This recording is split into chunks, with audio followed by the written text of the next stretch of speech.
Bab 141. Saat Jacob dan Charlie tiba di rumah, baik Claire dan Elaine tidak ada di rumah. Ibu mertua Elaine pergi bermain mahjong dan Claire belum pulang dari kerja. Charlie langsung ke kamarnya dan mengeluarkan kayu sambaran petir dari kotak yang baru saja diterimanya. Energi spiritual yang kuat keluar dari kayu sambaran petir. Charlie duduk bersila di lantai, meletakkan kayu sambaran petir di telapak tangannya. Dia menutup matanya sedikit, menjalankan metode kekuatan batin dari buku apokaliptik di tubuhnya. Dia perlahan-lahan menghirup reiki dari kayu ke dalam tubuhnya. Saat membuka matanya, pandangannya cerah, dan aura seluruh tubuhnya berubah secara drastis. Kayu petir darah naga di tangannya menjadi sedikit redup. Meskipun reiki di dalam kayu itu telah habis, kayu itu masih memiliki beberapa aura gemuruh yang paling tegak. Kayu ini masih dapat dianggap sebagai harta karun. Jika ada benda lain seperti ini, sekarang Charlie bisa menggunakannya untuk memperbaiki kekuatan reiki dalam tubuhnya. Ketika Charlie keluar dari kamar, hari sudah gelap. Di ruang tamu, Charlie mendengar ibu mertuanya mendengus dingin dan berkata, "Sekarang kamu sudah menjadi orang penting, sudah tidak mau memasak. Jadi kamu ingin aku yang melayanimu, oke?" Charlie tersenyum malu-malu dan menjelaskan, "Maaf, Bu. Saya sangat lelah tadi dan tertidur." "Yo, pergi ke pelelangan membuatmu lelah. Atau apakah Harold yang membuatmu lelah?" Elaine berkata dengan kesal. Charlie tertegun sejenak, lalu menggelengkan kepalanya. "Saya tidak punya masalah dengan Harold. Dari mana kamu mendengar kabar itu?" Elaine mendengus dingin dan berkata, "Tentu saja. Wanita tua itu meneleponku. Kamu sudah mempermalukan dirimu sendiri dan bahkan menyebabkan Harold diusir. Wanita tua itu memarahiku. Dia menyebutmu pecundang. Bisakah kamu menjaga sikap dan tidak membuat masalah bagi keluarga kita?" Claire di sampingnya menanggapi, "Bu, saya pikir Harold diusir karena dia pasti menyebabkan masalahnya sendiri. Tidak ada hubungannya dengan Charlie. Charlie bukan orang seperti itu. Tidak ada hubungan dengan Charlie." Elaine melemparkan sumpitnya dengan marah. Harold mengeluh setelah dia kembali. Bercerita Charlie mendapat surat undangan dengan cara yang tidak tepat. Dia membuat marah Tuan Baxendale dan menyebut-nyebutnya sebagai anggota keluarga Wilson. Harold diusir, dan pemilik Treasure Pavilion mengatakan, dia tidak akan mengizinkan keluarga Wilson bergabung di masa depan. Keluarga Wilson kehilangan muka kali ini. Jacob hanya berkata saat ini, tidak ada yang surat dengan undangannya. Harold yang menyebabkan masalah itu sendiri. Dia takut neneknya akan menghukumnya. Jadi dia menyalahkan Charlie. Kamu masih membela bajingan ini. Kalau kamu tidak pergi ke pelelangan itu, hal ini tidak akan terjadi." Elaine memelototi Jacob. Jacob tutup mulut dan tidak berani bicara. Dia gelandangan tidak berguna. Bagaimana bisa mendapatkan surat undangan? Sekarang dia telah menyinggung Harold. "Aku ingin melihat bagaimana dia menghadapi ini," Elaine berkata dengan tidak sabar. Sebelum Elaine selesai berbicara, ada ketukan di pintu, diikuti oleh suara pelan. "Permisi, apakah Tuan Wade ada di rumah?" Wajah Elaine gugup sesaat dan menatap Charlie dengan marah. "Ups, pasti wanita tua itu datang untuk menanyakan kesalahanmu. Lihat apa yang sudah kamu lakukan. Kita lihat saja dulu siapa yang datang." Claire terlihat serius, berdiri dan berjalan menuju pintu. Ruang tamu hening. Elaine dan Jacob berdiri dengan gugup, memikirkan bagaimana mereka akan menghadapinya. Wajah Charlie gelap. Jika wanita tua itu marah dan membawa seseorang ke pintu, dia tidak akan menghormati wanita tua itu lagi. Bab 142. Claire membuka pintu dan bertanya dengan hati-hati, "Ada yang bisa kami bantu?" Charlie mengerutkan kening. Dia berjalan ke pintu dengan langkah pendek, menarik Claire dengan perlahan. Dia bertanya kepada orang-orang di luar pintu, "Apakah kamu mencariku?" Ada seorang pria parubaya dengan setelan rapi. Dia tersenyum dengan hormat. "Kamu Tuan Charlie. Saya adalah manajer baru Treasure Pavilion. Saya baru saja memegang posisi tersebut sore ini. Tuan Finn Baxendale mengatakan pada saya bahwa kamu ingin bergabung dengan pelelangan Treasure Pavilion. Kami sangat menyesal dengan kejadian sebelum. Jadi secara khusus meminta saya untuk datang secara langsung dan membawa hadiah sebagai bentuk permintaan maaf. Charlie memandang beberapa orang itu keheranan. Apakah kamu benar dari Treasure Pavilion? Treasure Pavilion, Claire, yang berdiri di belakangnya, juga takjub. Pria itu menjelaskan. Tuan Baxendale merasa sangat bersalah atas kepergian Tuan Wade. Dia telah mengusir Harold dan juga menangguhkan pelelangan. Treasure Pavilion tidak melayani dengan baik. Ini kesalahan kami. Atas kesalahan ini, saya harap Tuan Wade mau melupakan masa lalu dan memaafkan kami. Setelah pria itu selesai berbicara, dia melambaikan tangannya ke belakang. Beberapa pria kuat berbaju hitam membawa hadiah dan meletakkannya di pintu. Charlie meliriknya dan melihat ada beberapa hadiah. Sekotak Yellow Crane Tower, edisi terbatas. Sekotak anggur Mao Tai Fei Tian berusia 30 tahun tahu edisi terbatas. Selain itu, ada sepasang vas antik dinasti Ming dan satu set kulit penyugo. Hadiah ini bernilai lebih dari 1 juta. Tuan Wade, ini adalah kesalahan Treasure Pavilion. Pemilik pavilion sekarang sedang mempersiapkan pelelangan baru dengan Nona Mor. Sekarang dia tidak bisa datang kemari. Jadi izinkan saya memintakan maaf atas namanya. Dia berpesan, dia akan meminta maaf kepada Anda secara pribadi ketika memiliki kesempatan. Tolong maafkan. Setelah pria parubaya itu selesai berbicara, dia membungkuk dalam-dalam di depan Charlie. Charlie mengangguk dan berkata, "Oke, masalah ini saya anggap selesai." Pria mengeluarkan 2 undangan berlapis emas dari sakunya, menyerahkannya kepada Charlie dengan hormat. Ini adalah undangan untuk pelelangan baru nanti. Silakan datang bersama Tuan Wilson. Saya berjanji saya tidak akan mengecewakanmu lagi. Tolong beri kami kesempatan menebusnya. Dia melanjutkan. Juga ada kartu VIP terbatas dari Treasure Pavilion. Kami hanya mengeluarkan 10 kartu. Kartu ini berlaku seumur hidup. Ketika Anda datang ke Treasure Pavilion, Anda dapat menikmati pelayanan tertinggi. Charlie melirik kartu VIP itu, berwarna emas dan bertatahkan berlian. Charlie menjawab, "Saya tidak terlalu tertarik dengan pelelangan. Anda bisa memberikannya kepada ayah mertua saya. Dia yang lebih tertarik dengan pelelangan." Oke, pria itu memegang kartu di depan Jacob, dan berkata dengan senyum sedih, "Tuan Wilson, saya benar-benar minta maaf hari ini. Pastikan Anda hadir lusa." Ini, Jacob pulih dari keterkejutannya, melirik kartu VIP, dan tidak sabar untuk segera memegangnya. Dia tahu, kartu VIP tingkat terbatas Treasure Pavilion ini hanya diberikan kepada orang dengan status tinggi. Kartu ini tidak diberikan untuk umum sama sekali. Dengan kartu VIP ini, dia bisa masuk dan keluar dengan bebas di Treasure Pavilion. Dan bisa mendapatkan perlakuan tertinggi. Godaan seperti itu tidak bisa ditolaknya. Sebelum dia sempat mengambil, sebuah tangan terulur dari samping dan menyambar kedua kartu VIP. Ibu mertua Charlie, Elaine, telah meraih 2 kartu VIP dengan wajah tersenyum. Karena Anda datang untuk meminta maaf, maka saya akan menerima hadiah dan kartu VIP ini. Suamiku akan pergi ke pelelangan lusa. Bab 143. Elaine sangat bersemangat. Semua hadiah ini sangat berharga. Dia tidak paham harga barang antik, tetapi sangat paham dengan koleksi Mao Tai Fei Tian yang bernilai 30.000 hingga 40.000 yuan. Dan kotak berisi 20 botol yang bernilai ratusan ribu. Ada juga kotak cerutu Yellow Crane Tower yang biasa dimiliki oleh kolektor cerutu. Berisi 50 batang cerutu yang masing-masing harganya 5.000. Sekotak cerutu ini bernilai lebih dari 200.000 yuan.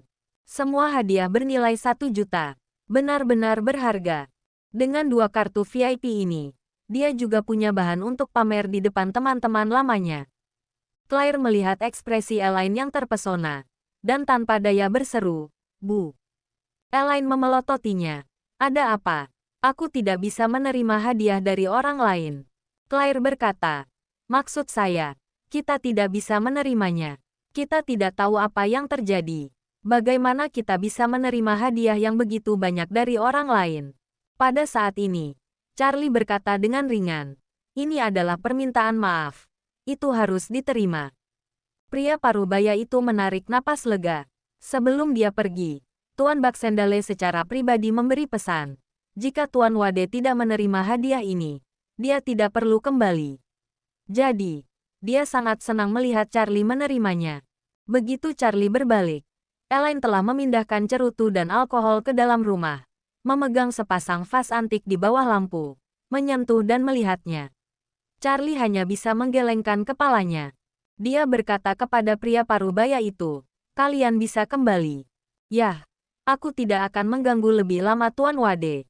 Charlie menutup pintu, berbalik, tertegun sejenak. Dia berkata, "Kalian semua sudah melihat apa yang saya lakukan, bukan?" 3 orang di ruang tamu menatapnya. Ibu mertua Elaine berdeham, memasang senyum palsu, dan bertanya, "Charlie, kapan kamu berteman dengan Tuan Baxendale?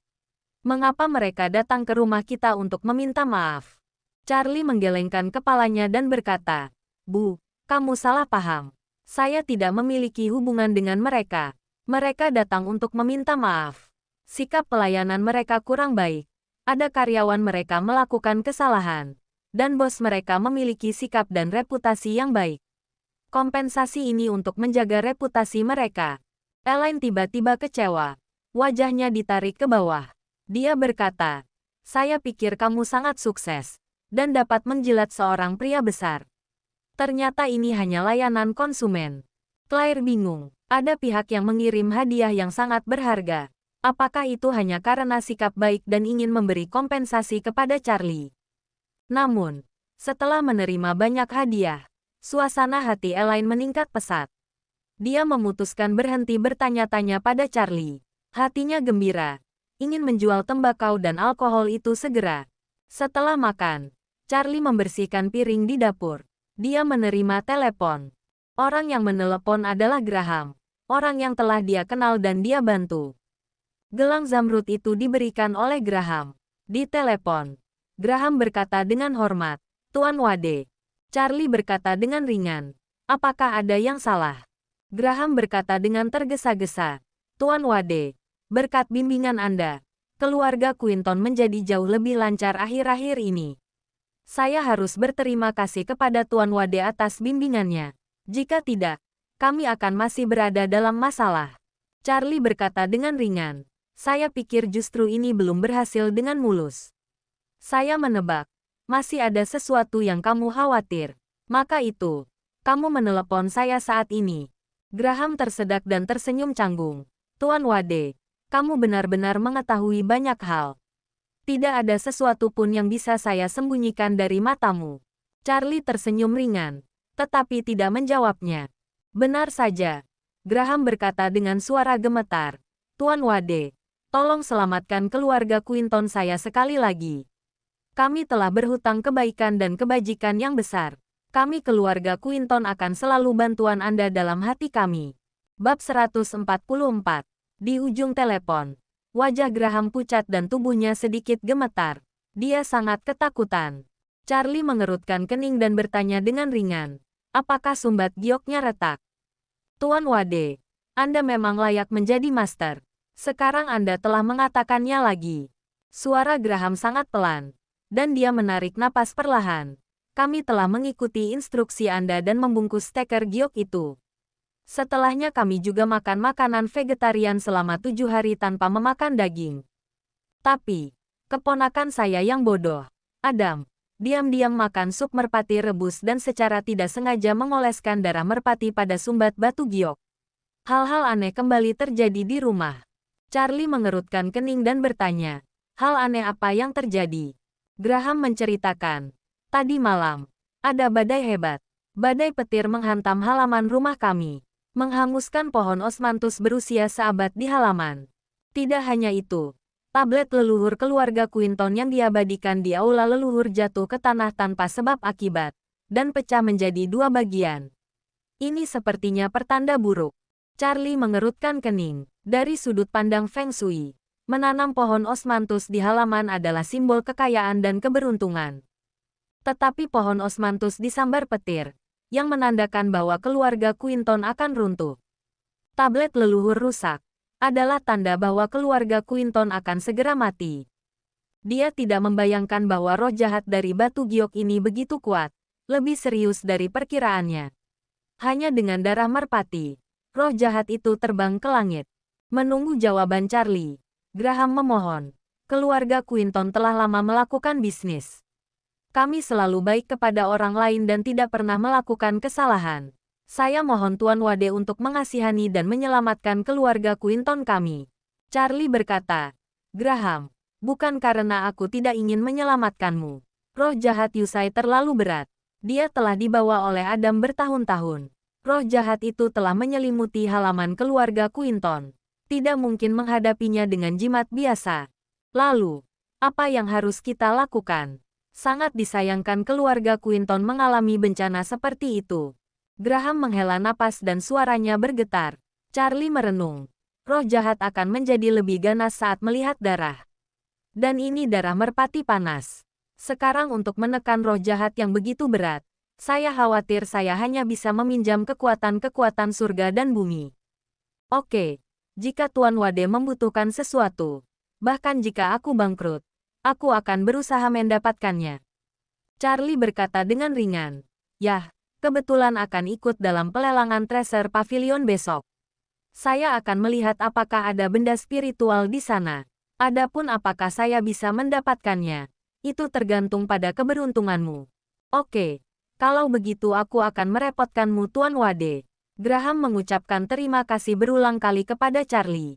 Graham menyambung ucapan. Tuan Wade, saya akan mengirimi Anda kartu hitam besok. Jika Anda butuh uang, gesek saja kartunya. Charlie bersenandung. Bagaimanapun, dia membantu keluarga Quinton. Jadi dia tidak akan mengeluarkan uangnya sendiri. Charlie juga mengingatkan, sebaiknya kamu bersiap secara mental. Harta karun surga dan roh bumi tidak begitu mudah diperoleh. Kamu bisa saja menemuinya, tetapi kamu tidak dapat memintanya. Adapun apakah ada di pelelangan, itu hanya bisa bergantung pada keberuntungan keluarga Quinton. Graham bersikeras. Ya, saya meminta pada Anda lebih pribadi. Saya masih harus merepotkan Anda Tuan Wade. Setelah kecelakaan itu, dia telah meminta tolong pada sejumlah ahli Feng Shui terkenal. Semua ahli itu hanya melirik pintu rumah Quinton dan menolak. Sekarang satu-satunya harapan Graham untuk menyelamatkan hidupnya ada pada Charlie. Charlie benar-benar khawatir dalam hatinya. Menurut numerologi, Graham seharusnya tidak melakukan kesalahan dalam hidupnya. Dia seharusnya bisa meninggal dengan tenang. Siapa sangka kehendak Tuhan tidak sesuai harapan.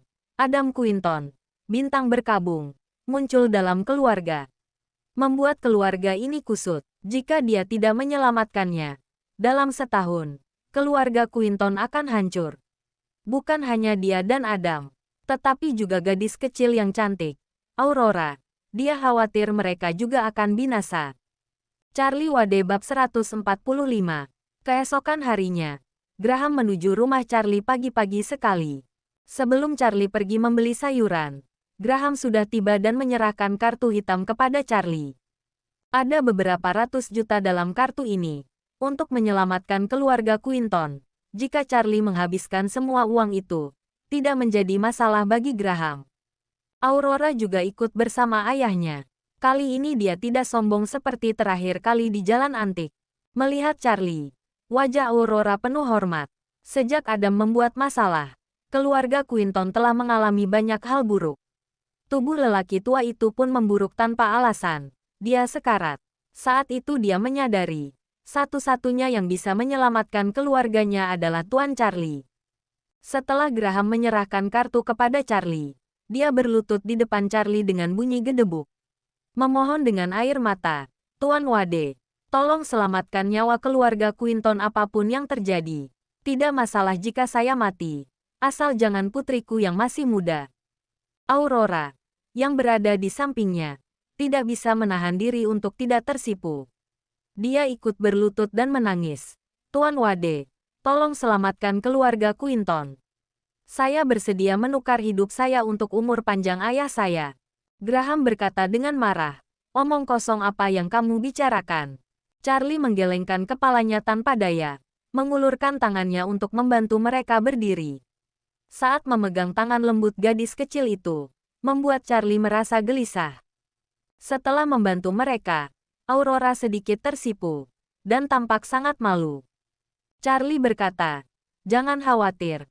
Saya akan mencoba yang terbaik untuk membuat keluarga Quinton Anda selamat dari bencana ini." Ayah dan anak itu sangat tersentuh sehingga mereka ingin berlutut lagi. Tetapi Charlie menghentikannya. "Oke, tidak baik kalian berlutut di sini. Anda bisa pergi. Saya akan memberitahu jika sudah ada berita." "Terima kasih, Tuan Wade." Ayah dan anak itu pergi dengan penuh rasa terima kasih. Ketika Charlie kembali ke rumah setelah berbelanja, ayah mertuanya Jacob bergegas maju untuk menemuinya dan berkata dengan gugup, "Charlie, saya melihat kamu dan Graham berbicara di luar barusan." "Ya, dia ada menghubungiku." Jacob bertanya. "Saya lihat wajahnya jelek. Sepertinya bukan hal yang baik. Apakah kamu meramal untuk keluarganya dan menemukan masalah?" Jacob telah mengkhawatirkan masalah ini. Selalu merasa bahwa Charlie berbicara omong kosong. Charlie tersenyum dan berkata, "Ayah, Graham datang kepadaku karena dia ingin aku membantunya menyingkirkan roh jahat di rumahnya. Dia memberiku kartu bank. Bisa digunakan isinya di pelelangan besok." Jacob tertegun sejenak, dan dengan cepat berkata, "Berapa banyak yang dia berikan padamu?" Charlie memberitahu dengan santai, "Beberapa ratus juta." "Berapa banyak?" Mata Jacob melebar. Sangat terkejut dengan jumlah itu. Dia memegangi dadanya dan tidak bisa berbicara. Hampir terkena serangan jantung karena ketakutan. Dia meraih Charlie. "Charlie, kamu tidak boleh berbohong kepada orang lain. Keluarga Quinton memberimu begitu banyak uang. Jika terjadi kesalahan, keluarga Quinton akan membunuh seluruh keluarga kita. Kembalikan saja uangnya." "Ayah, jangan khawatir. Aku masih punya akal sehat dan tidak akan ada masalah." Charlie meminta ayahnya, "Ayah, masalah ini sangat penting. Kamu sebaiknya tidak memberitahu Claire dan ibu. Khawatir akan di luar kendali." "Saya paham itu." Jacob memahami karakter istrinya. Perempuan ini gila, lebih menginginkan uang daripada hidupnya sendiri. Dia tidak bisa berkata apa-apa tentangnya. Jika memberitahunya ada beberapa ratus juta dalam kartu ini, dia tidak akan memedulikan keluarga Quinton. Dia bisa menghabiskan uang itu. Itu ratusan juta. Ketika Jacob memikirkan jumlah itu, jantungnya berdetak kencang. Dia terus membujuk Charlie, tapi Charlie bergeming. Dia duduk di sofa dan menarik napas. Dia tidak percaya Charlie sanggup membantu keluarga Quinton menyelesaikan masalah. Dia takut Charlie akan menghabiskan uang keluarga Quinton. Dan akhirnya dia akan diselesaikan oleh keluarga Quinton. Jacob akan mengawasi Charlie di pelelangan. Tidak akan membiarkannya membeli barang-barang semaunya. Jika keluarga Quinton ditipu begitu banyak uang, bukankah mereka akan menghancurkan seluruh keluarganya? Bab 146. Keesokan paginya, Charlie sudah siap berangkat ke pelelangan. Memikirkan urusan keluarga Quinton, Jacob sangat khawatir sehingga dia tidak bisa tidur nyenyak semalaman. Pagi ini dia kembali memperingatkan Charlie di ruang tamu. Charlie bersikap santai, kemudian bertanya, "Ayah, saya mendengar ada harta yang akan dilelang terakhir di Treasure Pavilion ini, kan?" "Ya." Jacob tidak mengerti mengapa, dan berkata, "Saya mendengar bahwa itu adalah harta sangat berharga. Tidak ada tandingan di dunia."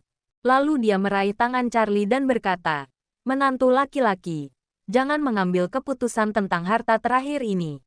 Harga awalnya adalah puluhan juta. Kita melihat saja." Charlie tahu ayah mertuanya khawatir dia akan menggunakan sampai habis uang keluarga Quinton. Dia tersenyum dan berkata, "Ayah, kamu benar. Aku hanya akan melihatnya dan tidak akan menawar asal-asalan." "Bagus kalau begitu." Jacob takut dia tidak menyerah. Dia menambahkan, "Tetapi bahkan jika kamu ingin menawar, itu bukan bagianmu." "Mengapa?" Saya bertanya ianya kemarin. Saya dengar di pelelangan kali ini, pemilik Mahkamah Ramalan juga hadir untuk harta terakhir ini. Charlie heran. Mahkamah Ramalan hadir juga. Semua orang mengetahui keberadaan Mahkamah Ramalan. Pemiliknya, Jack Yaleman, adalah ahli Feng Shui yang terkenal di negara ini. Banyak selebritas di kota Hong Kong rela menghabiskan banyak uang untuk mengantre memintanya meramal. Dia juga tampil di acara TV untuk memberikan kuliah umum tentang metafisika. Jika ingin meminta Master Feng Shui ini meramal, biayanya tidak rendah, bisa dimulai dari 7 digit. Jika ada selebriti membeli jimat ramalan bintang, itu bahkan lebih mahal.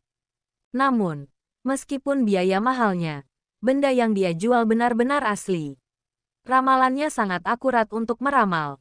Dia pernah meramalkan kepada seorang reporter dari kota Hong Kong bahwa 2 bintang terkenal akan bernasib buruk dan akan bercerai pada November tahun lalu. Pada saat itu, 2 bintang terkenal itu baru saja menikah. Mereka sangat mesra, dan seluruh negeri mencemoohnya karena ramalannya. Siapa sangka hanya kedua bintang terkenal itu men-tweet di akunnya masing-masing, mengumumkan perceraian mereka di Twitter. Sejak itu, nama Mahkamah Ramalan semakin terkenal di seluruh negeri. Jumlah orang yang ingin meminta ramalan pun semakin bertambah banyak. Ketika orang-orang di industri hiburan menyebut nama Jack Yaleman, mereka kagum. Kantor pusat Mahkamah Ramalan berada di kota Hong Kong, di Central Plaza. Setiap inci tanah di sini mahal. Tidak menyangka Jack Yaleman akan datang untuk berpartisipasi dalam pelelangan. Sepertinya dia akan memenangkan harta ini. Charlie bertanya dengan penasaran. Apa sebenarnya harta terakhir ini?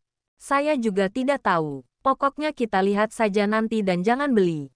Jacob masih mengomel. Ponsel Charlie tiba-tiba berdering. Dia mengangkat telepon dan mendengar suara Jasmine. Tuan Wade, mobil saya diparkir di depan rumah Anda. Saya menjemputmu. Jasmine khawatir akan terjadi sesuatu lagi di resepsi hari ini. Jadi dia memutuskan untuk menjemput dan menemaninya di sana. Charlie berjalan keluar dari pintu. Ada Bentley merah besar diparkir di sisi jalan. Berkilau terkena sinar matahari. Jasmine bersandar di sisi mobil, mengenakan gaun ketat merah cerah yang menonjolkan lekuk tubuhnya yang indah. Rambut keritingnya menutupi bahunya, terurai dan menawan. Dia mengenakan kacamata hitam di wajahnya. Jasmine melihat keduanya keluar, melepas kacamata hitam, berkata, Paman Wilson, Tuan Wade. Ayo kita pergi bersama ke pelelangan di Treasure Pavilion. Yo, ini Nona Mor. Jacob juga mengenalinya, dan berkata datar, Nona Mor, kamu sangat baik sekali. Ya, kalian berdua, silakan masuk ke mobil. Jasmine mengangguk dengan sopan dan membuka pintu mobil. Siapa akan percaya seorang Jasmine, Nona tertua dari keluarga Mor, benar-benar berinisiatif membukakan pintu untuk menantu laki-lakinya. Charlie Wade bab 147. Segera, mobil meluncur ke pusat pameran. Pusat konvensi dan pameran adalah bangunan kubah melingkar. Di sekelilingnya terdapat jajaran toko bunga, toko burung, dan toko lainnya. Di bagian tengah adalah aula lelang. Pusat konvensi dan pameran ini baru selesai dibangun tahun lalu. Sangat megah. Charlie mengikuti Jasmine naik lift kaca ke lantai 6. Begitu pintu lift terbuka, mereka tiba di sebuah ruang pameran artistik. Dihiasi kaligrafi antik dan lukisan tergantung di dinding sekitarnya. Inilah ruang lelang. Meja lelang di depan diletakkan di atas hamparan karpet merah, dan ada semua sofa berada di bawah panggung. Dibandingkan dengan lelang terakhir, Treasure Pavilion telah melakukan banyak upaya kali ini. Mungkin sudah menghabiskan dana 1 juta yuan hanya untuk menyewa dan mengatur tempat tersebut. Kursi Jasmine berada di tengah barisan depan. Mereka hendak berjalan ke depan. Terdengar suara ramai di belakang. Charlie ingin menoleh, tetapi didorong dari belakang oleh beberapa orang dan dipaksa untuk minggir. Dia sedikit mengernyit, melihat sekelompok orang masuk melalui lorong. Beberapa pengawal membuka jalan. Apakah Tuan Yaleman sudah berada di sini? Jasmine berseru dengan lembut, menatap kerumunan. Orang-orang yang menghadiri pelelangan ini semuanya adalah tamu terhormat. Saat itu mereka mengelilingi seorang pria parubaya yang mengenakan gaun kain biru dengan ekspresi dingin dan arogan. Ekspresinya sangat hormat. Charlie meliriknya dan berkata, ternyata ini adalah Tuan Yaleman. Posturnya cukup bagus. Tuan Yaleman dikerumuni oleh orang banyak dan berjalan ke depan. Dia mengeluarkan jimat segitiga kekuningan dan menyerahkannya kepada orang yang paling memujinya. Kamu, ini bisa membuatmu selalu aman, dan keluargamu akan makmur. Terima kasih Tuan. Muka bos itu penuh dengan raja terkejut.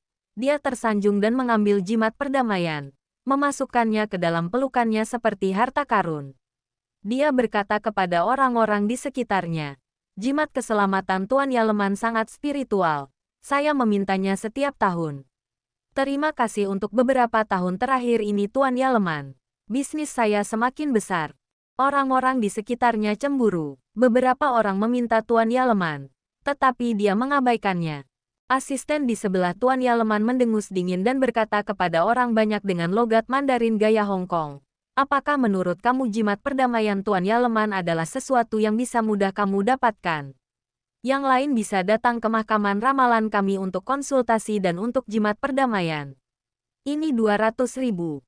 Kerumunan menjadi sadar, dan segera seseorang berteriak, "Jarang sekali guru datang ke kota Aorus Hill. Saya akan membayar 200.000 yuan untuk meminta jimat perdamaian. Beri saya 1 Jumat guru. Aku ingin membelinya juga." Jimat perdamaian Tuan Yaleman sulit didapat. 200.000 bukan apa-apa. Aku akan membeli 5.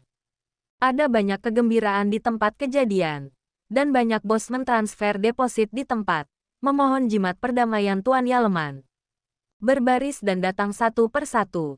Asisten mendaftarkan mereka satu persatu. Suasana jadi kacau. Charlie berkata, "Mengapa jimat perdamaian begitu mahal? Ini cara mudah untuk mendapatkan uang." Suaranya tidak keras, tetapi Tuan Yaleman bisa mendengar. Dia mengangkat kepalanya dan menatapnya dengan cemberut. Tuan Yaleman mendorong kerumunan itu menjauh, berjalan ke arah Charlie, menatapnya dan berkata, "Teman, dengarkan aku. Apakah kamu punya pendapat tentang jimat perdamaianku?" Charlie berkata dengan ringan, "Saya tidak berpikir jimat ini bernilai begitu banyak uang." Seseorang di antara kerumunan segera berkata, "Kamu tahu apa? Sial. Harga 200.000 yuan jimat Tuan Yaleman. Itu murah." "Itu benar. Ada banyak orang yang ingin membelinya 2 juta. Kawat gantung semacam ini. Kalian bisa membeli jimat perdamaian seperti hanya dengan 2 yuan di kuil." Tuan Yaleman menatap Charlie, mencibir dengan dingin, dan berkata, "Kamu bisa berkata apa saja. Tapi jangan bicara omong kosong di sini. Mengapa orang memiliki otak adalah untuk berpikir sebelum berbicara. Yang terbaik adalah tidak berpura-pura mengerti."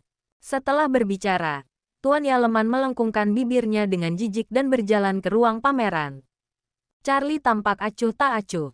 Dia tidak memandang Tuan Yaleman ini sama sekali. Bab 148. Jasmine di samping berkata dengan sedikit malu, "Tuan Wade jangan ambil hati. Tuan Yaleman memang gampang marah."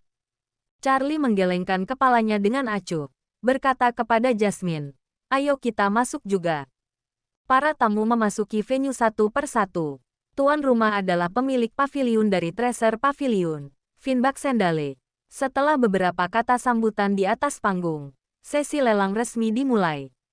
Karena adanya penundaan dari lelang terakhir, tamu yang datang berjumlah 2 kali lipat.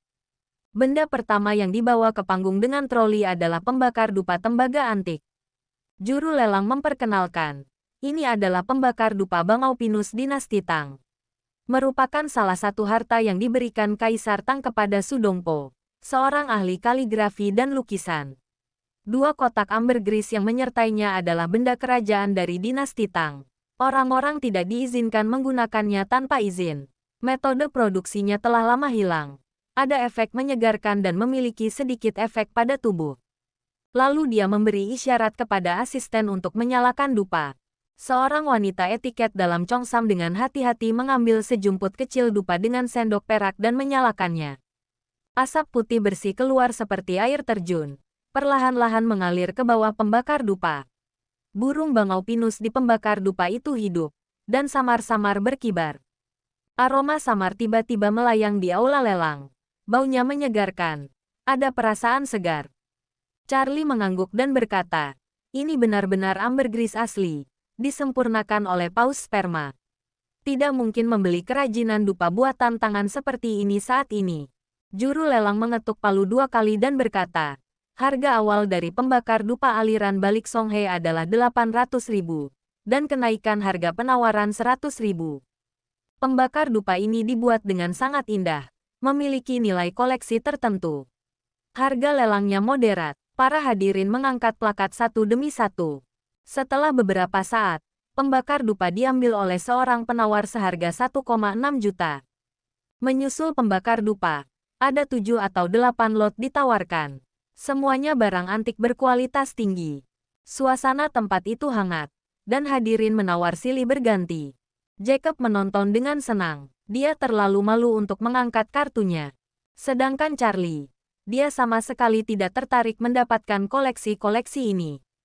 Benda-benda yang dilelang sangat langka dan berharga. Namun bagi Charlie hanya terbatas pada benda koleksi yang kurang memiliki manfaat baginya. Pada saat ini, asisten lelang membawa sebuah kalung dengan untaian manik-manik warna ungu, yang berkilau terkena cahaya. Juru lelang memperkenalkan, mutiara ungu alami Laut Cina Timur yang hanya dapat diambil dari 1000 mutiara. Manik-maniknya bulat dan ukurannya seragam. Ini adalah harta yang langka. Harga untaian mutiara ungu ini tidak mahal, hanya 400.000 yuan. Charlie mengangkat kepalanya dan segera menawar. 5 juta. Kelopak mata Jacob berkedut, dan dia dengan cepat berkata, "Mengapa menawar ini?" Kalung mutiara itu bernilai puluhan ribu yuan, dan 400.000 yuan itu terlalu tinggi. Bodoh. Jangan tawar. Charlie melihat untaian mutiara, memikirkan Claire, dan berkata sambil tersenyum, "Saya pikir Claire sangat cocok memakainya." Mutiara menenangkan saraf. Claire terlalu banyak stres akhir-akhir ini dan sulit tidur. Begitu dia tahu Charlie ingin membelinya untuk putrinya, Jacob ingin mengatakan sesuatu tapi langsung menutup mulutnya dengan bijak. Nilai koleksi kalung ini tidak tinggi, jadi tidak ada yang menawar. Tepat ketika juru lelang hendak membuat keputusan akhir, sebuah suara terdengar. 600.000. Charlie melihat ke samping. Dia melihat Adam Quinton, orang mati dari keluarga Quinton.